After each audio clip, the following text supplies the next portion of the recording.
சென்னையில் 2ஆம் கட்ட மெட்ரோ திட்டத்தில் மெரினா கடற்கரை முதல் கலங்கரை விளக்கம் முதல் பூந்தமல்லி சுற்றுச்சாலை வரையிலான 26 கிலோமீட்டர் தொலைவானது அமைய உள்ளது. ஏற்கனவே முதற்கட்ட மெட்ரோ திட்டத்தில் இதற்கான பூர்வாங்க பணிகள் நடைபெற்றுள்ள நிலையில் தற்போது வடபழனி முதல் பூந்தமல்லி வரையிலான 14 கிலோமீட்டர் தொலைவிற்கான மெட்ரோ ரயில் பாதையானது அமைக்கப்பட்டு ரயில் என்ஜின் சோதனையும் நடத்தப்பட்டு ரயில் பாதை வடிவமைப்புக்கான உறுதி சான்றிதழும் பெறப்பட்டுள்ளது.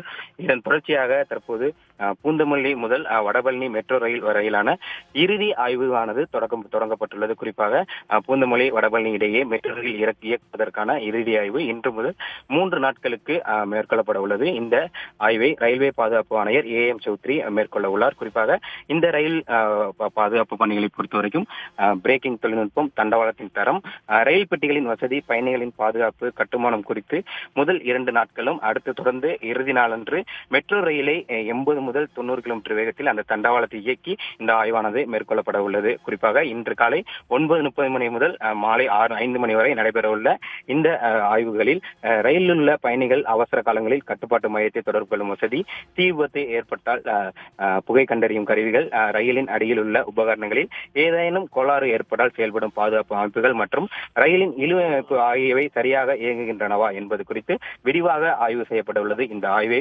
ரயில்வே பாதுகாப்பு ஆணையர் AM சௌத்ரி தலைமையிலான குழுவானது மேற்கொள்ளப்பட உள்ளது. குறிப்பாக ரயில்கள் மோதிக்கொண்டால் எத்தனை பெட்டிகள் சேதமடையும் என்பதை அறிய அதன் உருவப்படுத்தும் அமைப்பு, அதாவது சைமுலேட்டேஷன் டிசைன் ஆய்வும் மேற்கொள்ளப்பட உள்ளது.